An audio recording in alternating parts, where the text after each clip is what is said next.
Hey everybody, welcome back to Faux Family Farm. Today we're in the kitchen with Miss Faux Farms, aka Miss Brittany. And what are we doing today? We're gonna make some coffee creamer. Coffee creamer, yep. So, how easy is it to make coffee creamer? 5 ingredients, about 10 minutes to make. The longest part is waiting it to cool down. So, hang out with us for a little bit. We're gonna show you guys step by step how to make some coffee creamer. All right, so we're gonna make some coffee creamer, and step one is We are going to add 1 cup of water to the pot. And then to that, add 1 cup of brown sugar. Now, this is just because he likes his coffee on the sweeter side of things. I like the sweet ones. But you're going to stir in your sugar into that water. Get it all blended in. If you don't like it this sweet, you can do less brown sugar.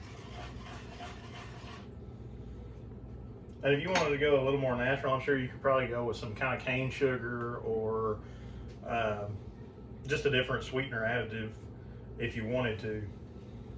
And then we're going to add a pinch of salt to that and stir that as well. And then we're just going to let this go until it comes to a boil.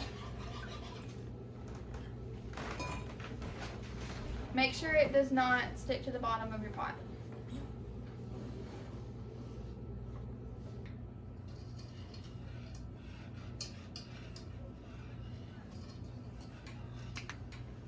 All right, so the sugar and water have come to a boil, and we're ready for step 2. We're going to add some vanilla to it, just a splash. Or again, however strong the vanilla flavor you like. Stir that in and turn your heat off. Then you are going to let this cool almost completely. That way your heavy cream does not curdle when you add it. So once it cools a little bit, you can move it over into the jar to let it cool completely. And then after that, we're going to make sure that we mix in our heavy cream and get it mixed together really well. Okay, so the sugar mixture has cooled down, not completely, but it is more manageable.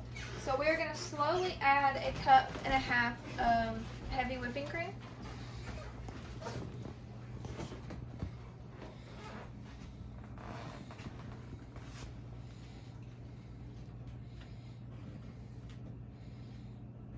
Starting to look a lot like coffee creamer. And with none of the oils. And with none of the oil, none of the seed oil, That's a fail. none of the cellulose and phosphates, and this is going in a blooper reel. The biggest importance is to find a spoon that fits your mason jar. I'm going to use the handle of this spoon. You can also do this in a bowl. Hey, sometimes you just gotta use what you got, right? Exactly. Alright. And it is done. Now this. So what other kind of extensive process is there to making this coffee creamer? There's none. We are done. This will last in the fridge for about a week or 2 if it lasts that long. I made this morning and you can tell it's probably not going to last a week. It's not going to last a week because I drink about 2 cups of coffee a day or more. So depending on how bad I don't want to sleep or do want to sleep at night.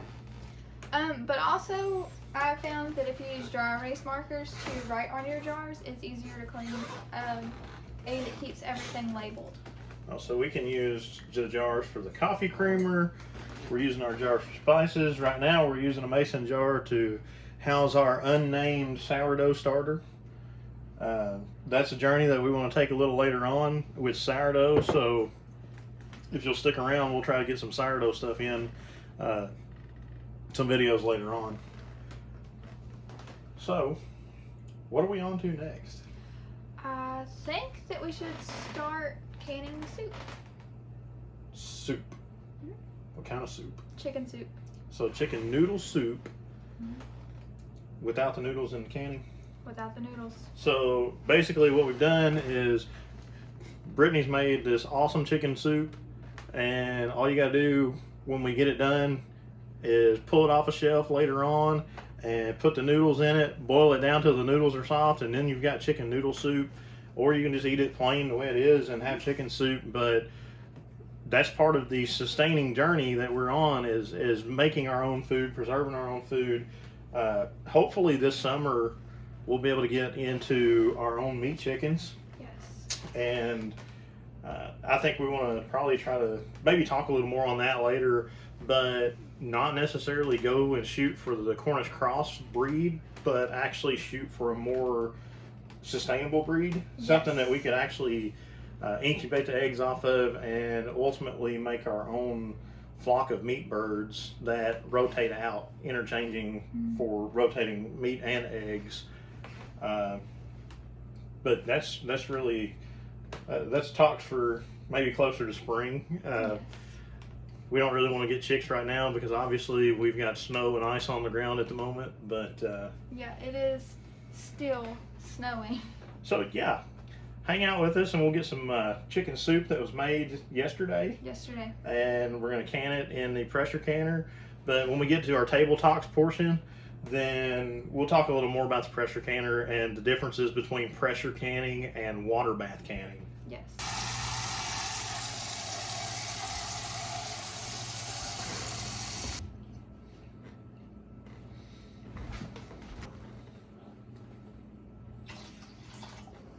Alright, so we put a little bit of water in the pressure canner.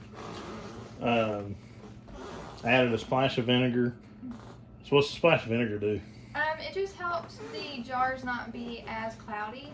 You don't have to do that, but once the jars dry off as they're cooling on the counter, you may have to wipe them off before you put them on your shelf. You can also rinse them in the sink if you wanted to, just you have to be a careful. light wash. Yes, you have to be careful because you don't want the temperature change. So just for my peace of mind, I'll do like a wet wash rag or something like that to not, I guess to protect the seal.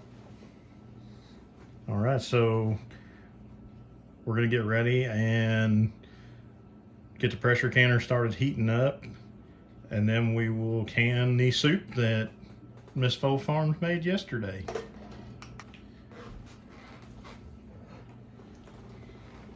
If you started with warm jars, you could get your canner heating up. I'm starting with room temperature, kind of cool jars. So cold jars, cold canner.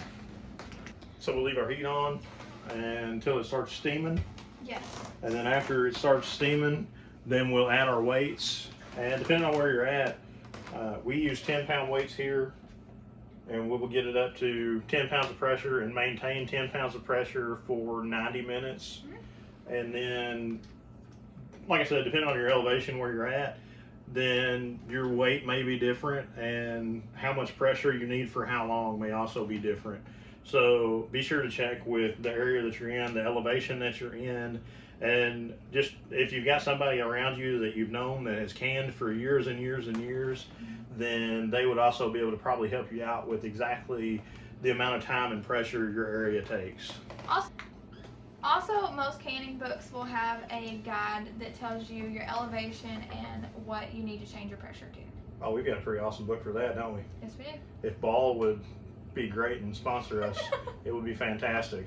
But I will say, even unsponsored, the view that I have for the Ball preservation book, absolutely outstanding. It's a wonderful guide, a wonderful book with a lot of cool recipes and a lot of good things that really help learning how to kind of the pressure off your shoulders for the pressure canning, so to speak. Because pressure canning can be kind of scary, intimidating, and now it's just kind of second nature. We pressure can something almost every week. Yeah, it comes with a lot of respect. You have to respect the canner because it can be dangerous, but it is doable. Absolutely. Okay, so now that we have 2 steady streams of steam going, we're going to put our weights on and then look for it to get to 10 pounds of pressure.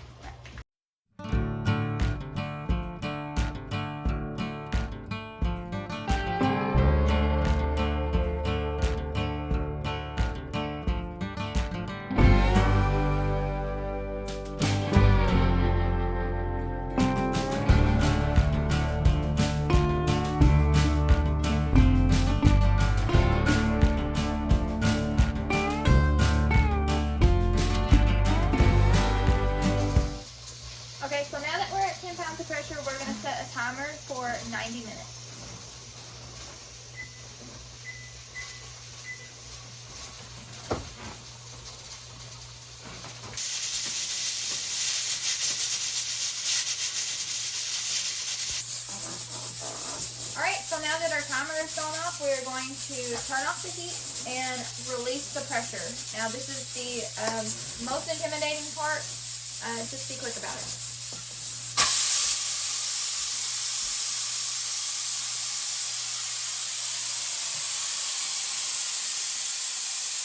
We're going to let that release and then we'll open it up. Hey guys, we're gonna get these out of the canner, and after we get these out of the canner, we're gonna let them sit for a little while. One thing that you're gonna notice is some of the jars sometimes siphon out a little, and that's okay as long as they seal afterwards. So we're gonna let these cool, and we're gonna eat us some supper. And you guys, I hope you have a great day. I hope you like the video. Like and subscribe. Also, you can follow us on Facebook. You can follow on TikTok. We share some stuff on there too. Mr. Faux Farm, Miss Faux Farm. Yep.